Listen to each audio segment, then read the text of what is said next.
Hello student, स्वागत है आपका वंदरोगा कोर्स में। तो हमारी जो क्लास चल रही थी वो चल रही थी आपकी रेस्पिरेशन या श्वसन पर।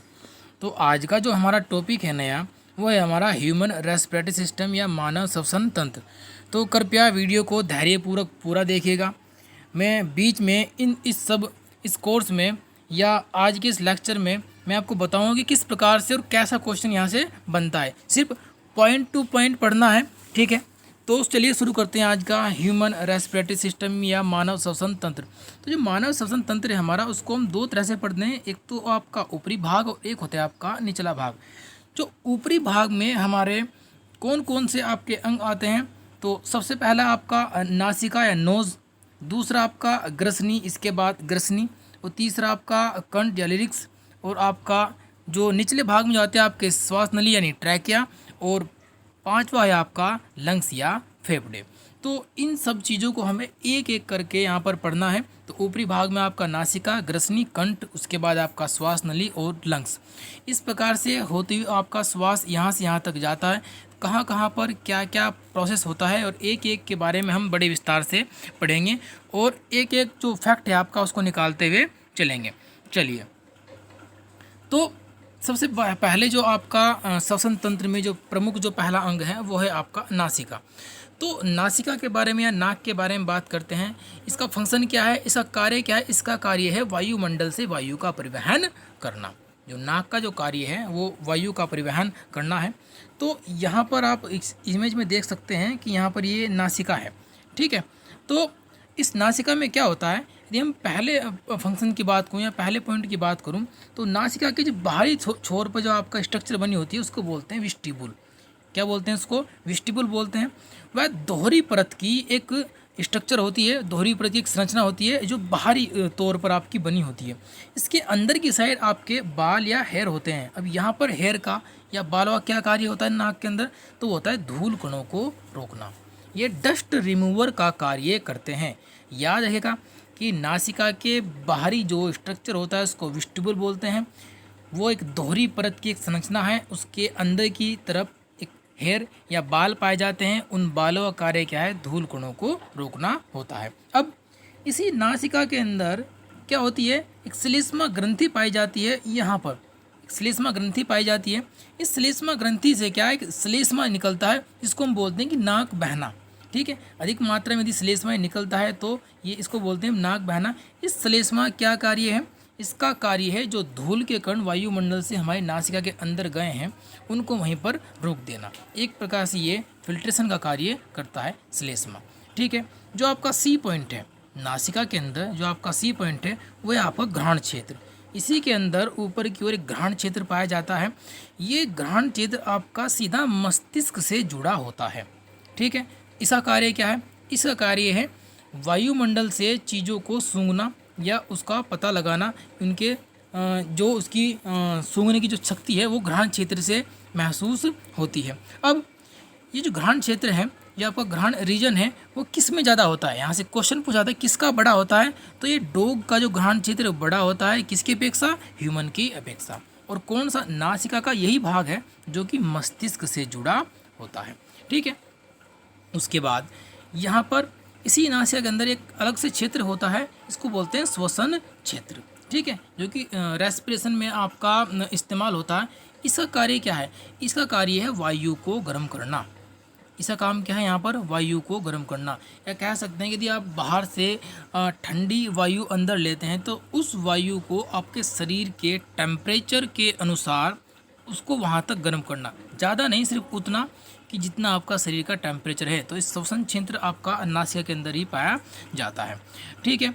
तो यहाँ तक बात थी आपकी नासिका की, ठीक है। अब नासिका के बाद जो आपका नेक्स्ट जो आपका पार्ट होता है श्वसन तंत्र का वो है आपका ग्रसनी या फ्रिंक्स, ठीक है। फ्रिंक्स जो आपका है या ग्रसनी है उसके बारे में ज़रा बात कर लेते हैं। तो ये जो आपका एरिया है यहाँ पर ये आपका फ्रिंक्स है, ठीक है, या इसको बोलते हैं ग्रसनी।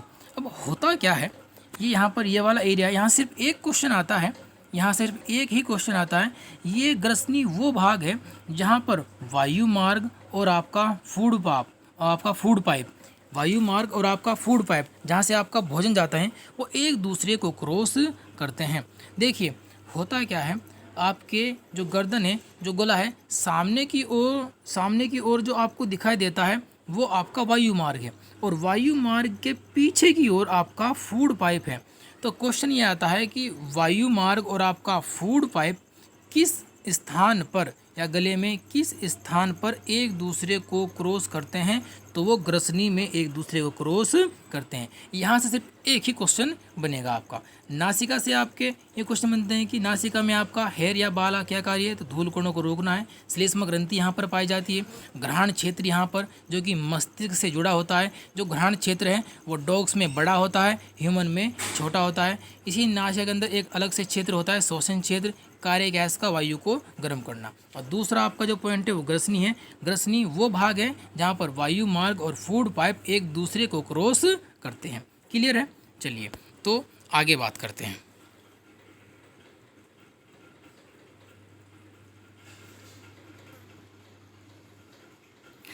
यहाँ पर देख लेते हैं नोज या नेसल पैसेज के बारे में यहाँ पर बताया गया है। या नेसल पैसेज में म्यूकस मेम्ब्रेन होता है जो ½ लीटर म्यूकस प्रतिदिन निकालता है। ये वही है आपका श्लेष्मा ग्रंथि पाई जाती है जो कितना आपका ½ लीटर आपका म्यूकस प्रतिदिन निकालता है। म्यूकस शरीर से क्या करता है, धूलकण, बैक्टीरिया और माइक्रोब्स को शरीर को एंटर करने से बाहर से ये रोक देता है। ये वही श्लेष्मा है जो बाहर से धूलकणों को, बैक्टीरिया को वहीं पर रोक देता है। इसके बाद आपका जो दूसरा आपका नंबर होता है वो आपका ग्रसनी का होता है। यहाँ पर फिनिक्स या ग्रसनी रेस्पिरेशन सिस्टम के साथ साथ डाइजेस्टिव सिस्टम का भी पार्ट होता है। मैंने कहा ना कि यहाँ पर आपका वायु मार्ग और आपका कौन सा, आपका फूड पाइप क्रॉस करते हैं। तो ये रेस्पिरेशन सिस्टम के साथ साथ डाइजेस्टिव सिस्टम का भी एक भाग होता है। यहाँ से ये एक क्वेश्चन आपका सिर्फ एक क्वेश्चन यहाँ से बनता है। नासिका से आपके इतने क्वेश्चन यहाँ से बनते हैं। ठीक है, चलिए तो बात करते हैं आगे। अब नासिका के बाद जो आपका तीसरा जो पॉइंट है जहाँ पर हम पढ़ते हैं वो है आपका कंठ। क्या है आपका कंठ? तो इसको देख लेते हैं कंठ के बारे में कौन कौन सी बातें। ध्यान से पढ़ते हैं, धैर्यपूर्वक पूरी वीडियो को देखते हुए चलिएगा। एक एक क्वेश्चन को हम वन दरोगा सिलेबस के अनुसार निकालते हुए चलेंगे। पॉइंट टू पॉइंट हमें पढ़ना है, फालतू नहीं पढ़ना है। स्वरकोश या कंठ के बारे में देख लेते हैं। ये आपका स्वरकोश, ये 2 पार्ट में आपका डिवाइड होता है। कितने पार्ट में? 2 पार्ट में। इसी को हम साउंड बॉक्स भी बोलते हैं और इसी को बोलते हैं हम वोकल कॉर्ड। ठीक है, साउंड बॉक्स, वोकल कॉर्ड, स्वर कॉर्ड, ये सब इसी के आपके नाम होते हैं।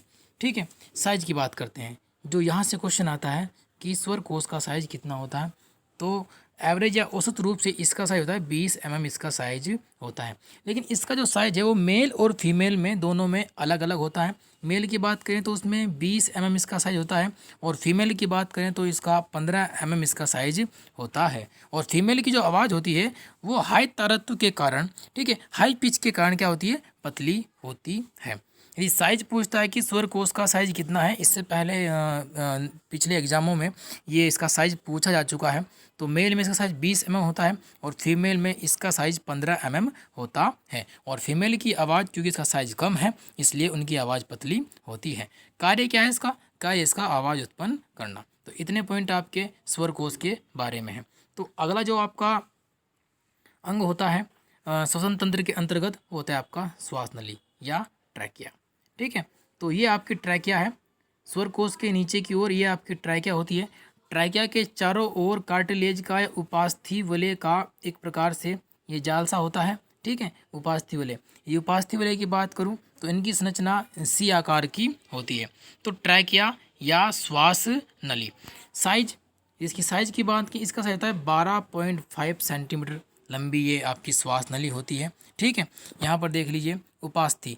उपास्थि के बारे में बात करते हैं तो उपास्थि या कार्टिलेज जो कि श्वास नली के चारों ओर सी साइज की होती है, इसका कार्य होता है सुरक्षा प्रदान करना। किस प्रकार से?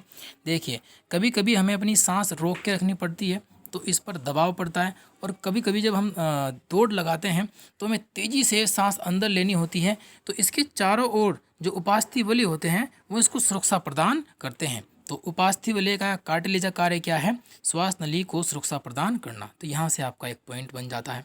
ठीक है, तो श्वास नली की बात करें तो श्वास नली आपकी 2 पार्ट में डिवाइड होती है। देख लेते हैं, दो पार्ट कौन कौन से आपकी ये डिवाइड होती है ब्रोंकाई में या श्वसनिकाओं में। ठीक है, कैसे, यहाँ देखते हैं, ये आपकी श्वास नली है, श्वास नली यहाँ से आने के बाद ये दो आपकी ब्रोंकाई में डिवाइड हो जाती है, और जो आपकी ब्रोंकाई हैं वापस फिर से श्वसनी में डिवाइड होती है, और इस प्रकार से ये लगभग 23 बार डिवाइड होती है, एक में से एक निकलते हुए 23 बार डिवाइड होती है, और अंत में जो आपकी संरचना बनती है उसको बोलते हैं वायुकूपिकाएं।